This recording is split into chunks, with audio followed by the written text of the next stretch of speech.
If there's one thing I know about my buddies Emil and Lucas over on the Squidmar channel is that they love themselves a good scams. Scamming. Scams.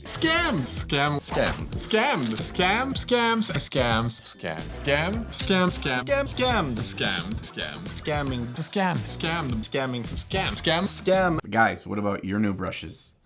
Are they also, Are we gonna scam them? Hey, they said it, not me.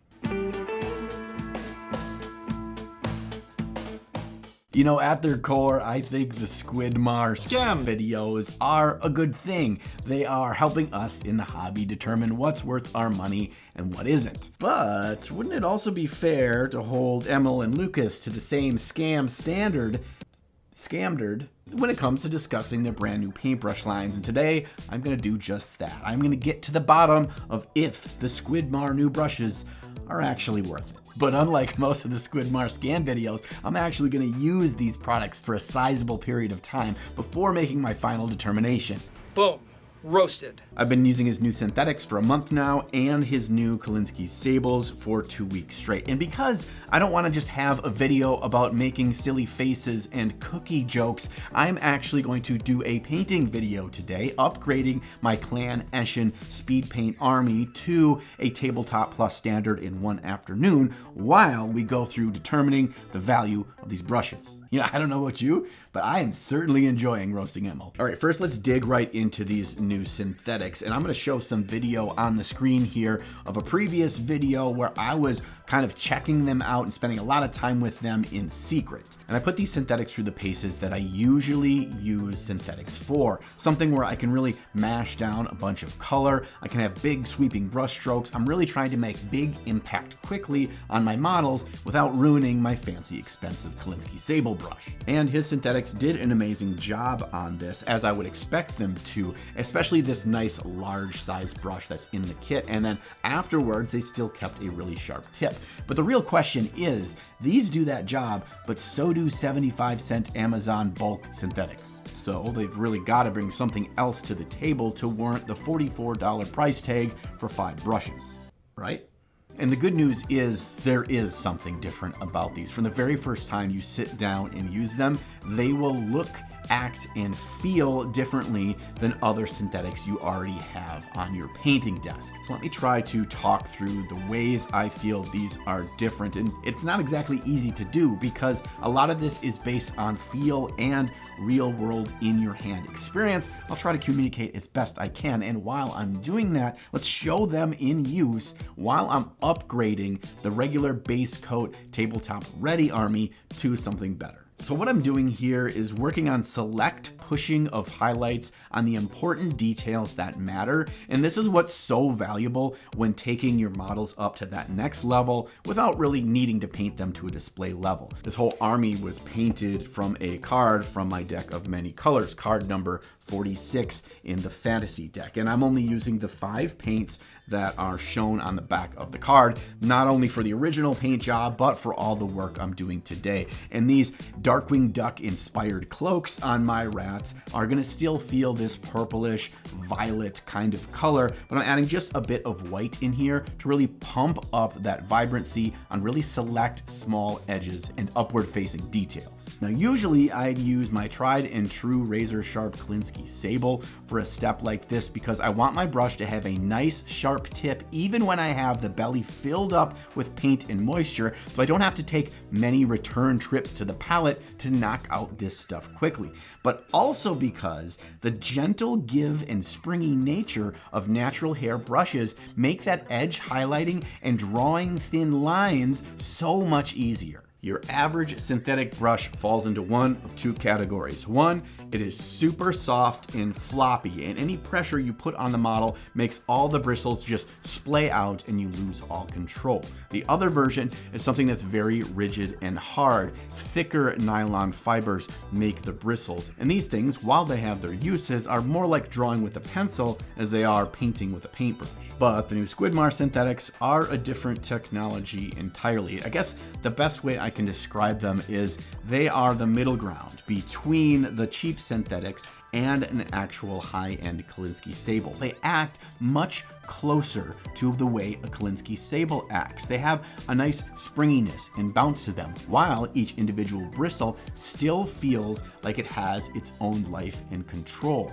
Basically, what I'm trying to say is, while I'm used to painting with the Kolinsky sable, when I swapped over to this, it felt similarly enough that I didn't have to worry about what brush I was painting with. I could simply keep painting the same way. Signs are leaning towards Scam? meter being low, but not all is perfect. These things aren't as good as Kolinsky sables. They do not get quite the razor sharp tip. They do have a little bit of curving on the tips after a month of use, but they are much better than even other high-end synthetics I've tried, and I'm pretty impressed. I have 2 more tests that really put these brushes to their durability test later on in the video, so we'll just have to get to that in a bit. But for now, let's switch over to the Kolinsky sables. I'm gonna throw these suckers right into the fire with some very fine detail work. I need to boost up the really crisp highlights on the tails and face details of my rats to really make that shine as an important detail in the model on the tabletop.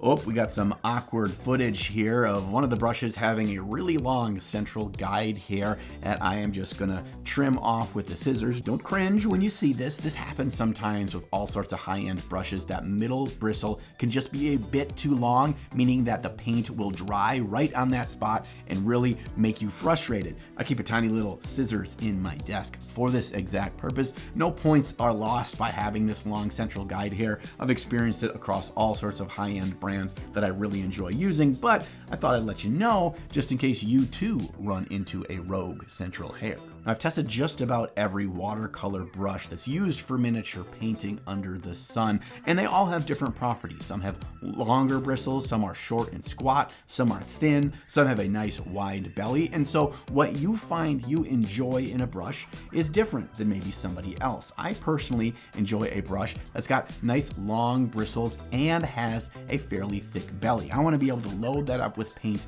if I need it while still keeping that razor sharp tip. By and large, any quality brush is going to get the job done for you. So when that is out of the equation, I look at 3 things to determine if these brushes are a scam or not. And that comes down to availability, affordability, and reliability. First up is availability, and I'm speaking mostly as a United States customer here, but I think a lot of these factors are universal because any paintbrush has to cross an ocean to get to us in the United States. That means that very few online shops out of the United States carry them, and almost no hobby shops carry the high-end stuff. Over the last 3 or 4 years, I've found that Artist Opus sable brushes are the most available for me here in the United States. I know if I place an order, I can get it fulfilled, and I can pick the exact brush size that I want, so I can make sure that I have a bunch of size 2s because that's the one I use the most. So if I can reliably go and order them and get them to me in a reasonable amount of time, that's a very important factor to me. That means they're available for me and I don't have to go scour the internet or pay some kind of markup just to get the brush I really want to use.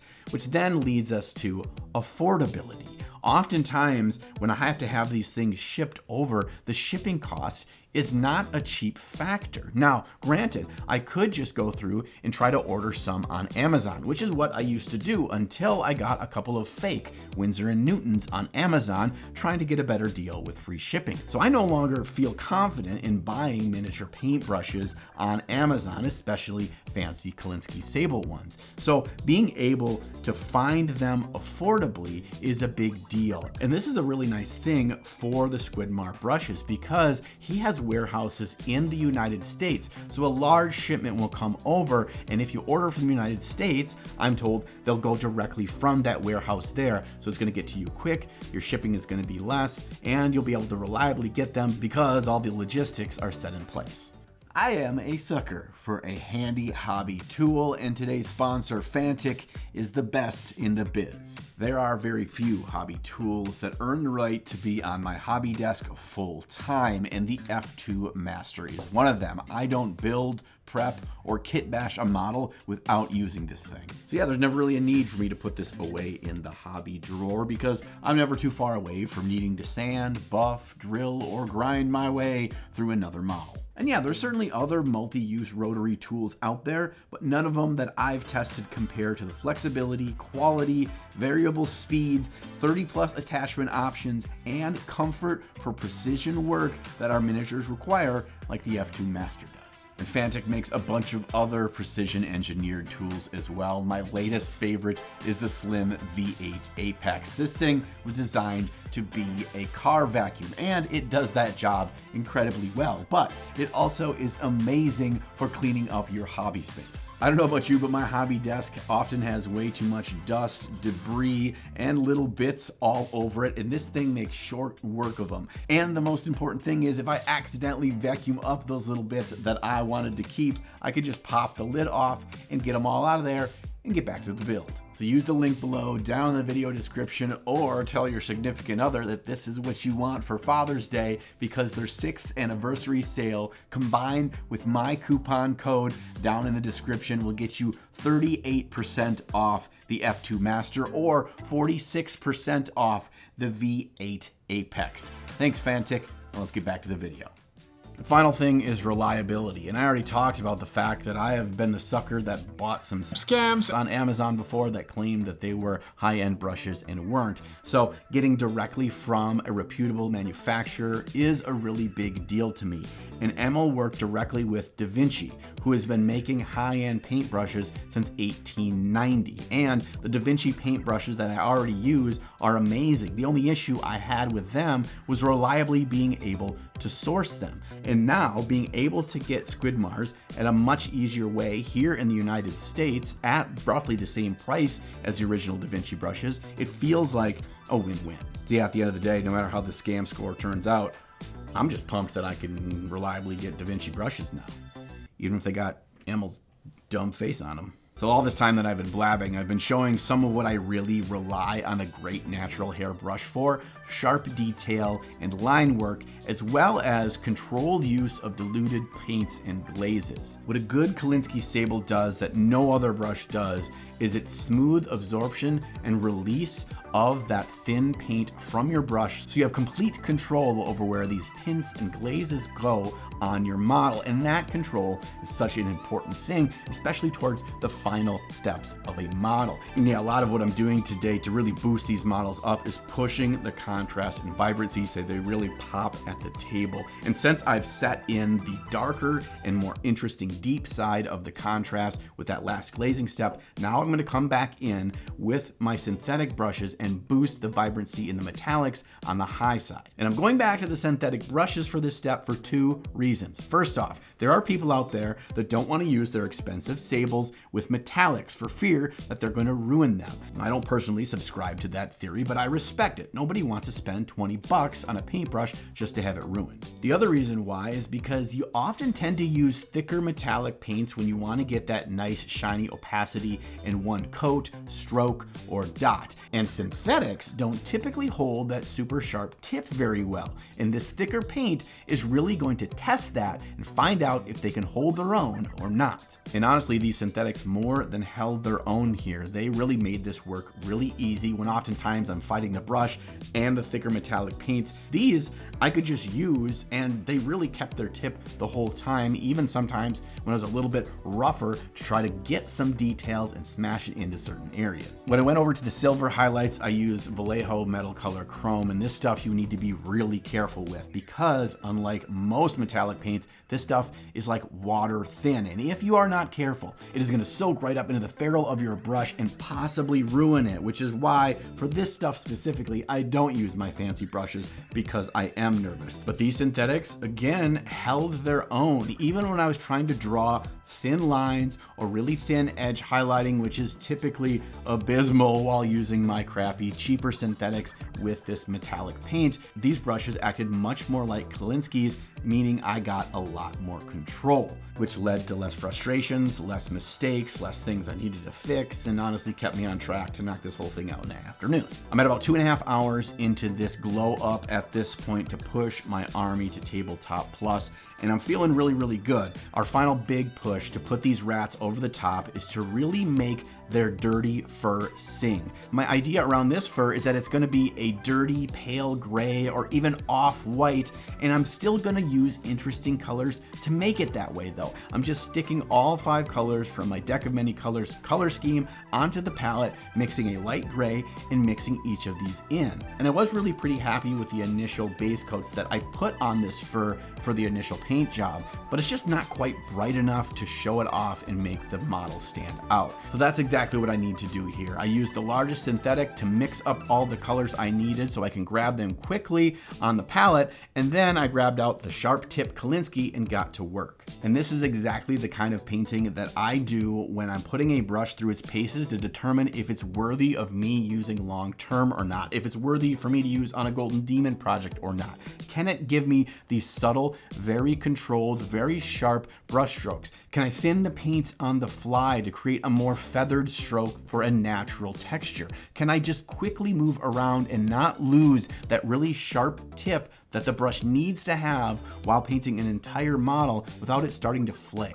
I move back and forth across all these little puddles on my palette. If I want the hands to be a little bit more pink, I grab from the puddle that's more pink. The upturned fur, I want to be a little bit warmer, so I grab a more ochre or yellowish orange mix that I've done. For the desaturated areas on the legs, I add the mix that's a little bit more purple or a little bit more green. And because the brush is doing just what I need it to do, I can focus just on the colors and the fun that I'm having messing with this fur on the fly. All these lines kind of mix together and organically shift in a chromatic way. It still reads as an off gray light fur color, but there's so much more color there because the brush allowed me to keep moving. I guess if I had to put it into one sentence, I want a brush that allows me to focus on what I'm painting, not what I'm painting with.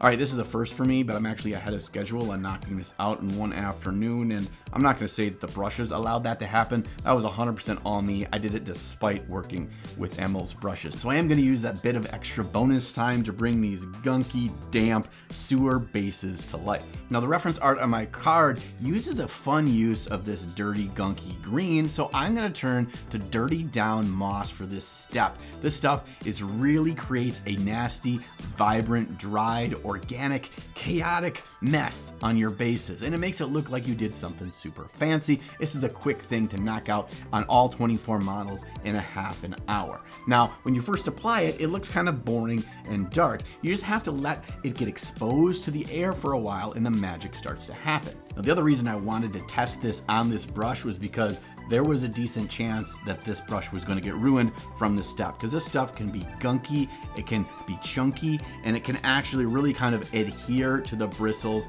after you've used it. And with just a quick bath of my brush with some brush soap and water, so not only did this brush make it through the metallics, through the gunky, dirty down moss, but it also through all of the weathering and all the nasty stuff that I used last week on my Mad Max Orc video, and it came out on the other side still shining. So yeah, it pains me to say, as much as I wanted to call these brushes a 10 out of 10 scams, Emil and Lucas actually did something pretty good here. They're bringing a high quality product by Da Vinci, easily accessible at a price that's pretty standard for the market. So I don't know how to rate that on a 0 to 10 scale. Let me know down in the comments your numbers and we'll average them, and I'll let Emil know. That's how scam he is. Ugh, all my rats are hanging out over the table over there because I just got them done. But yeah, one afternoon, all 24 rats are now properly upgraded. I feel like I did a pretty good multitask today, really putting these brushes through their final paces. Again, this wasn't a one-day test of them, and I'm really happy that these brushes are on the market. More choices that are solid is good in this hobby. And my ninja rats are now ready for my spearhead tournament next week. Nice. Thanks for hanging out today. Thank you for those of you that subscribe to the channel. It means a lot to me. If you like what I do and you want to support me, you can still go out and pre-order your deck of many colors. It is 100 unique color schemes with actual miniature paint names on the back from amazing art made by real humans. Manufacturing is almost complete on them, so use the link down below and get yours this summer.